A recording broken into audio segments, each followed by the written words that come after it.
साक्षिभूतं भावातीतं त्रिगुणरहितं सद्गुरुं तं नमामि। नमो ब्रह्मादिभ्यो ब्रह्मविद्या सांप्रदाय कर्तृभ्यो वंश ऋषिभ्यो महाभ्यो नमो गुरुभ्यः।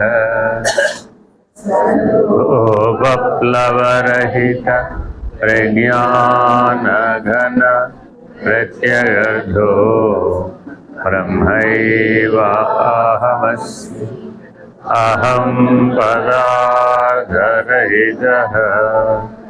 सदाशिवसमारम्भा व्यासशङ्करमध्यमाम् अस्मदाचार्यपर्यन्तां वन्दे गुरुपरम्परा। हरिः ओम् श्रीगुरुभ्यो नमः। हरिः ओम् निर्भयानन्दाय विद्महे अचलपरिपूर्णाय धीमहि तन्नो परात्परः प्रचोदयात्। ॐ साईश्वराय विद्महे सत्यदेवाय धीमहि तन्नः सर्वः प्रचोदयात्। ॐ तत्पुरुषाय विद्महे महादेवाय धीमहि तन्नो रुद्रः प्रचोदयात्।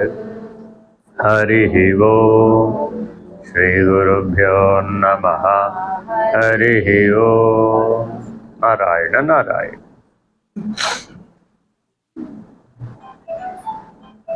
మనం ఉదయం నుంచి వేదాంత విచారణ చేపట్టాం. అతీత నిర్ణయం ఎలా చేయాలి అనేటటువంటి అంశాన్ని పరిశీలించాం. అతీత నిర్ణయం దేని బట్టి చేయాలి? ఊహ, ఊహాతీతము, ఉపమానము, ఉపమాన అతీతము, జ్ఞానము, జ్ఞానాతీతము, ఆత్మ, ఆత్మాతీతం. కేవలం ఆఖరి అంశం ఏమిటండి? కేవలం. కేవలం అన్నప్పుడు దానిని రహిత పద్ధతి అంటారు. ఏమంటారు? విచారణ రెండు రకాలు. ఒకటి అతీత పద్ధతి, రెండు రహిత పద్ధతి. అర్థమైందండి? ఎవరైతే సత్శిష్యులైన వాళ్ళు ఉంటారు, ఎవరైతే ఎరుక అంటే నిర్ణయం కలిగిన వాళ్ళు ఉంటారు. ఇందాక చెప్పే ఎరుకంటే ఏంటి? ఎరుకంటే ఏంటి? ఎవరికి నిర్ణయమైనట్టు? ఎవరికి నిర్ణయమైనట్టు? ఇలా చెప్పేదే ఎరుక నిర్ణయం. అర్థమైందండి? ఏమిటిది? తత్వమసి.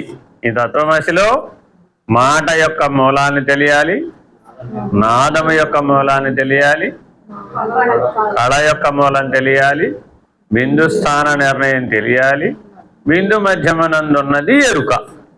ఇప్పుడు ఎరుక నిర్ణయం దాకా వచ్చాం. అర్థమైందండి? ఈ ఎరుక నిర్ణయం కలిగినటువంటి వాళ్ళు అచల నిర్ణయం కలిగినటువంటి, అంటే అశరీరిగా ఉన్నటువంటి గురుమూర్తి దగ్గరికి గనక వెళ్ళి ఎరుక విడిపించమని అభ్యర్థిస్తే, ఆశ్రయిస్తే, ఆయన ఎరుక విడిచి ఉన్నవాడైతే నిన్ను కూడా ఎరుక విడిపిస్తాడు. ఆయన విడవకపోతే నిన్ను విడిపించలేడు. ఇది గుర్తుపెట్టుకోవాలి. ఎందుకని? నీ దగ్గర లేని ఎవరికి ఇవ్వలేవు, ఉన్నదే ఇవ్వగలుగుతావు. ఇది గుర్తుపెట్టుకోవాలి. కాబట్టి జాగ్రత్తగా గమనిస్తే రహిత పద్ధతికి షోడశీ విధానం అని ఒక పేరు. ఏం పేరండి? షోడశీ విధానం. అతీత పద్ధతికేమో మహావాక్య విధానం అని పేరు. మహావాక్య నిర్ణయ విధానం అంతా ఏమిటి? అతీత పద్ధతి. షోడశీ విధాన నిర్ణయం అంతా ఏమిటి? రహిత పద్ధతి. ఏదో ఒకటి జన్మని పెట్టక్కర్ల అక్కడ, రహిత పద్ధతి. అది అంటే మనం విచారణ ఏ స్థాయిలో చేస్తున్నాం అంటే దేన్ని బట్టి ఉంటుంది? నీకు తెలివి ఏ పురుష నిర్ణయంలో ఉన్నదనే దాన్ని బట్టి ఉంటుంది. నువ్వు క్షరపురుష నిర్ణయంతో వచ్చావనుకోండి, అంటే దృశ్య భ్రాంతితో వచ్చావనుకోండి, అప్పుడు నీకేం చెప్పాలి? మహావాక్య నిర్ణయం చెప్పాలి. దృశ్య భ్రాంతిని విడిపించాలి. అర్థమైందండి? 2, ఒకవేళ నువ్వు అక్షర పురుష నిర్ణయం అనే తెలివితో వచ్చావండి, అప్పుడు నీకేం చేయాలి? అప్పుడు జగద్భ్రాంతి, సృష్టి భ్రాంతిని విడిపించాలి. అర్థమైందండి?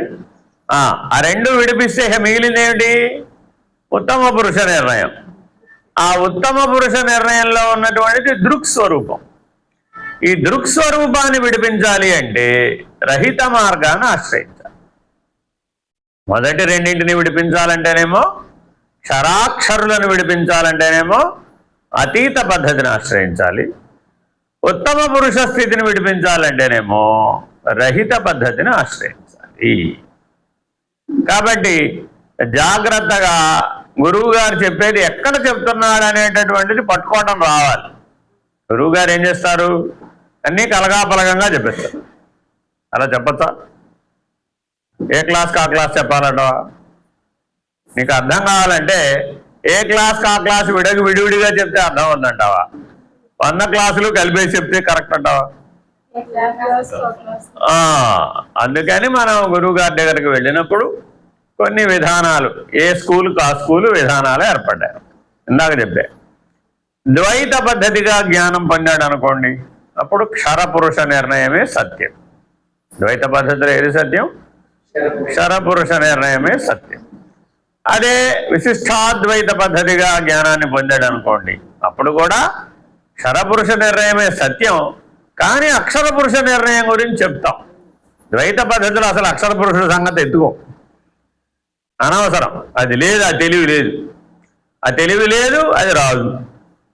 కాబట్టి ద్వైత పద్ధతిలో జీవించినంత కాలం దృశ్యమే సత్యం, క్షరమే సత్యం, శరీరమే సత్యం, జీవభావమే సత్యం.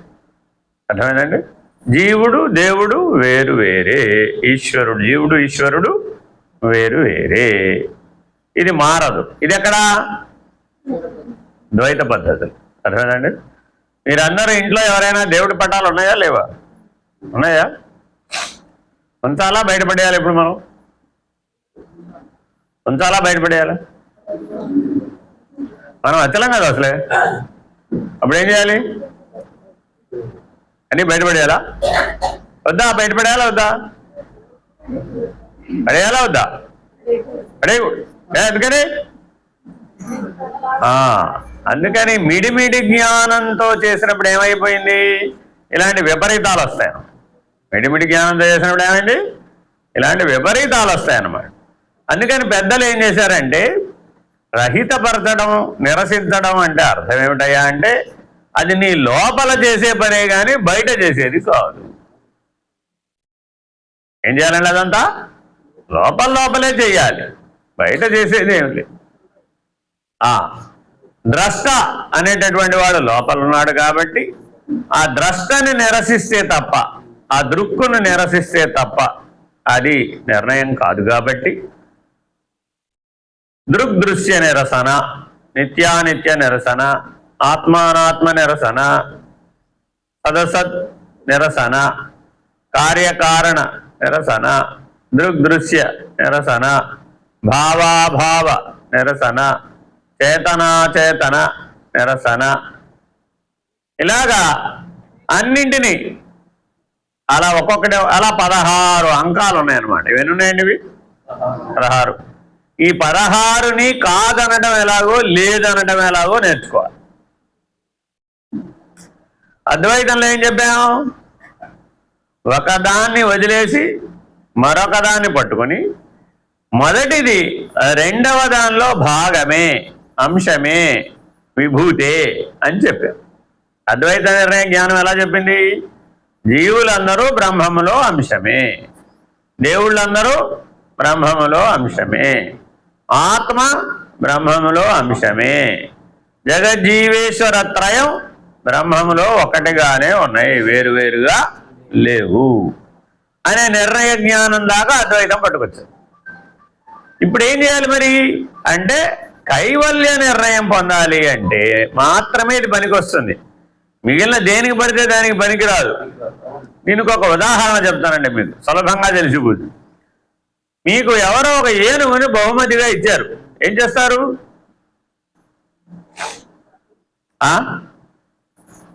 ఏనుగు ఇచ్చారమ్మా నీకు బహుమతిగా, ఏం చేస్తావు? అదేమిటి? ఏనుగండి, తీసుకోవాలా మానేయాలా? చాలా విలువైన బహుమతినా కాదా? అదంతా నాకు తెలియదయ్యా బాబు. నీకు ఏనుగు బహుమతిగా ఇచ్చాము, సాయంత్రం వెళ్ళేటప్పుడు ఏనుగు ఇచ్చేస్తాను నీకు, తరా ఒక ఏనుగు ఇచ్చేస్తామండి. పట్టుకెళ్తారా మీరు? ఒక ఆవిడ అన్నది, ఆవిడ రోజు సూది దారం కుడుతూ ఉంటుందమ్మా, ఇవ్వండి బాబు నేను కొట్టలేకపోతున్నాను, ఆ ఏనుగు చేత కాస్త సూది దారం ఎక్కించే పని దానికి అప్పచెప్తాను, నాకు రోజు పని అన్న దొరుకుతుంది అన్నది. ఏనుగు సూదిలో దారం ఎక్కిస్తుంటారా? ఆ పనికి ఏనుగు వల్ల అవుతుందంటారా? ఏనుగంత పని అప్పచెబితే చేస్తుందేమో కానీ సూదిలో దారం ఎక్కించే సూక్ష్మమైన పని చేయమంటే చేస్తుందా? లేదు కదా. అలాగే అక్షర పురుష నిర్ణయం తెలియకుండా నిరసన చేస్తామనడం ఇలాగే ఉంటుంది.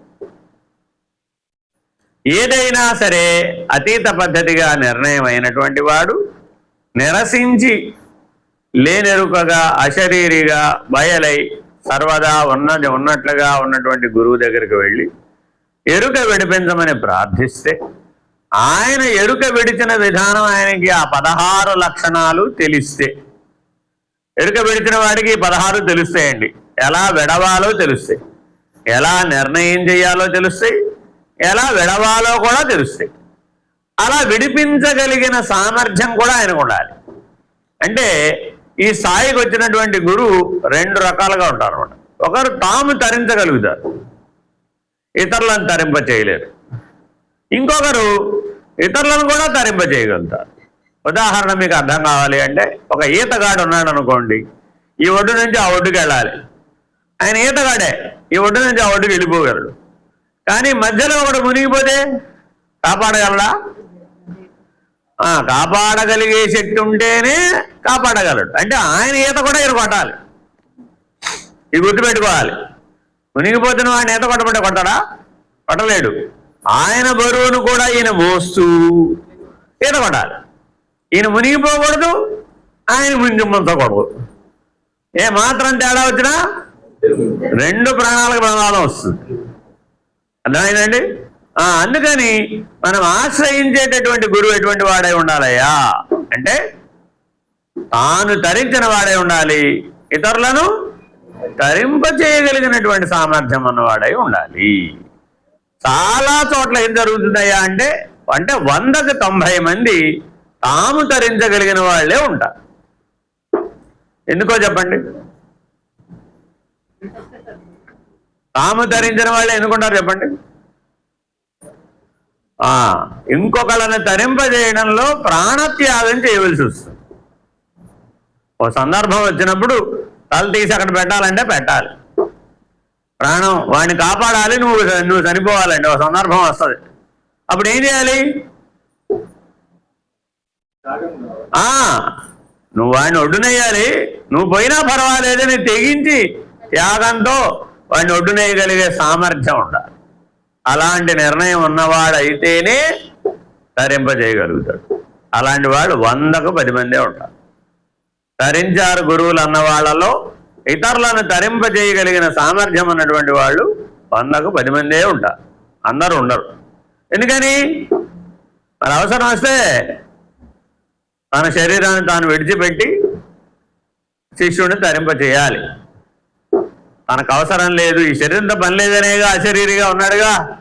మరి శంకర భగవత్పాదుల దగ్గరికి ఒక కాపాలికుడు వచ్చాడు. ఏమడిగాడు? ఏమయ్యా, శరీరం నీకు అక్కర్లేదంటున్నావు కదా, శరీరం నేను కాదంటున్నావు కదా, నేను బ్రహ్మస్వరూపుణ్ణి, అంతటా ఉన్నవాడిని, మృత్యువు నాకు లేదు, మృత్యు భయం లేదు, నేను ఆత్మస్వరూపుణ్ణి, నేను చైతన్య స్వరూపుణ్ణి, నేను సర్వసాక్షిని, నాకేమీ లేవు, షడూర్ములు లేవు, షడ్వికారాలు లేవు, అరిషడ్వర్గాలు లేవు, ఇవన్నీ చెప్తున్నావు కదా, నీకు అక్కర్లేని ఆ శరీరం నాకు ఇచ్చి, నీకు అక్కర్లేని ఆ శరీరం నాకు ఇచ్చేయి, నాకు ఉపయోగం. నేను మొక్కుకున్నా కాళికాంబకు ఒక బ్రహ్మజ్ఞానాన్ని బలిస్తానని. నీకంటే బ్రహ్మజ్ఞానం ఎవడు దొరుకుతాడు చెప్పు నాకు? నీకంటే ఉత్తమమైన జ్ఞాని లభించడయ్యా నాకు. ఎన్నాళ్ళకు అమ్మ వరం చేత నాకు దొరికావు, ఎంతకాలం నుంచో వెతుకుతున్నా. కాబట్టి నీ తల నాకు ఇచ్చేసి. శంకర భగవత్పాదుల స్థానంలో మనమే ఉన్నామనుకోండి, కాసేపు అనుకుందాం. ఆ కాపాలికుడు వచ్చి మన్నే అడిగాడు అనుకోండి, కాసేపు ఇస్తామంటారా తలకాయ? ఏమంటే ఇస్తామంటారా? ఏమంటే ఇస్తామంటారా? మాట వరుసకయ్యా, రాత్రి నేనేం పట్టుకోలేదు, ఊరికే మాట వరుసకై ఇస్తామంటావా? ఆయన తరిస్తానంటున్నాడుగా. నాకు అమ్మ వరం ఇస్తానంది, బ్రహ్మజ్ఞానిని బలిస్తే మోక్షం ఇస్తానందయ్యా, ఇంక ఎవరిని బలిచ్చినా మోక్షం ఇవ్వనంది, బ్రహ్మజ్ఞానిని బలిస్తే నాకు మోక్షం ఇస్తానంది. నీకంటే బ్రహ్మజ్ఞాని లేడు కాబట్టి, ఈ శరీరం నీకు అక్కర్లేదు అంటున్నావు కాబట్టి నిన్ను బలిచ్చేస్తా. నీకు ఎలాగో మోక్షం వచ్చేసిందిగా, అద్వైత జ్ఞానం వల్ల బ్రహ్మజ్ఞానం వల్ల నీకు ఆల్రెడీ మోక్షం వచ్చేసింది కాబట్టి నీకు దీంతో పని లేదు, ఈ పనిముట్టుగా నీకు అవసరం లేదు. నాకు ఇచ్చేయి, నేను కూడా ధరిస్తా, నేను కూడా మోక్షాన్ని పొందుతా. నీకు అవసరం లేదేగా ఇమ్మంటున్నాను. లాజిక్ ఉందా లేదా ఇందులో? అవసరమైంది ఇమ్మంటే ఇవ్వలేవు నువ్వు, ఎలా అవసరం లేదే కదా మరి ఇస్తావా అంటే శంకర్లు ఏమన్నారంటే, ఒరే బాబు పట్టుకుపోతే పట్టుకుపోయావు కానీ ఇప్పుడు పట్టుకుపోతే మా వాళ్ళు ఊరుకోరు, పట్టుకుని కొడతారు. రేపు తెల్లారుజామున 4 గంటలకు నేను బ్రహ్మ ముహూర్త కాలానికి అక్కడ కూర్చుని ఉంటాను ఫలానా చోట, అక్కడ తపస్సు చేస్తాను నేను, నువ్వు అప్పుడు రా, అప్పుడు పట్టుకుపో. మా వాళ్ళు ఉన్నప్పుడు వచ్చావంటే నన్ను పట్టుకుపోవడం సంగతి దేవుడికి ఈ విషయం చెప్పేవంటే వాళ్ళందరూ కలిసి నిన్ను కొడతారు, నీ పూజ అయిపోతుంది ఇప్పుడు ఇక్కడ అని మార్గాంతరం చెప్పాడు. అలాగే వచ్చాడు. మర్నాడు బ్రహ్మ ముహూర్తానికి చెప్పిన చోట ఉన్నాడు. మనం అయితే ఏం చేస్తాం? రేపు కదా, మనమైతే ఏం చేస్తామండి? ఇవాళకి పంపించేసాం కదా, రేపేం చేస్తాం? చెప్పిన ప్లేస్లో ఉన్నాం. కానీ మరి శంకర్లు మాటిస్తే తప్పలేదు, వెళ్ళాడు, అక్కడే కూర్చున్నాడు. ఆయన వచ్చాడు, రావయ్యా బాబు వెళ్దాం పదా అన్నాడు. పద అన్నాడు. ఆయన అనగా బయలుదేరాడు. మరి వెళ్ళాలిగా, కాళికాంబ గుహకు వెళ్ళాలి, నడుస్తున్నారు. మరి ఇప్పుడు అలాంటి ప్రాణత్యాగం చేయడానికి మనకి సాహసం ఉండాలా అక్కర్లేదా? ధైర్యం ఉండాలా అక్కర్లేదా? జ్ఞానం ఉండాలా అక్కర్లేదా? ఇతరులను తరింప చేయడానికి నీకు అక్కర్లేని దాన్ని త్యజించేటటువంటి, కనీసం అక్కర్లేని దాన్ని, అవసరమైంది ఎలాగేవో, అక్కర్లేని దాన్ని త్యజించగలిగే త్యాగ గుణం ఉండాలా అక్కర్లేదు? ఉందా మన దగ్గర? అలాంటి పరిస్థితి ఇతరులను తరింపజేసేటప్పుడు తప్పక గురువుకు వస్తుంది. గురువుగారు అంటే ఎన్ని వందల మంది కాళ్ళ మీద పడ్డారన్నది ప్రశ్న కాదు. తన ప్రాణాన్ని అడ్డుపెట్టి, తన జ్ఞానాన్ని అడ్డుపెట్టి, తాను వారధిగా నిలచి తన మీద నుంచి నడిచి వెళ్ళాలి వాడు. ఈ కాళ్ళు పట్టుకున్న వాళ్ళ మీద ఎవరి మించి నడిచి వెళ్ళాలి? గురువు వారధి. దాటించేటప్పుడు ఆయన మించి నడిచేళ్ళ. అలాంటి దానికి నువ్వు ఒప్పుకుంటున్నాను అని చెప్పడం. భయం ఇచ్చావా లేదా? ఏమిటి అభయం ఇవ్వడం? నీ మృత్యు భయం పోగొడతాను నా జ్ఞాన బలం చేత అని చెప్పడం. మరి అలా జీవిస్తున్నామా? వాళ్ళ కోసం, శిష్యుల కోసం 24 గంటల్లో మనం ఎన్ని గంటలు కేటాయిస్తున్నాం? శిష్యులు గురువు గారి మాటలు ఆచరించడానికి ఎన్ని గంటలు కేటాయిస్తున్నారు? ఏమండి, 3 నెలలకు ఒకసారి కలిస్తే చాలంటావా గురువు గారిని? 6 నెలలకు ఒకసారి కలిస్తే చాలంటావా? అదేదో వార్షికం అంట, అదే వార్షికోత్సవం. ఇప్పుడే కదండి 600 మంది వచ్చేది. వార్షికోత్సవానికి ఒకసారి వచ్చాడండి. ఇప్పుడు గ్యారంటీగా తరింపజేసేయచ్చా? గ్యారంటీగా ఎరుక విడిపించేయచ్చా?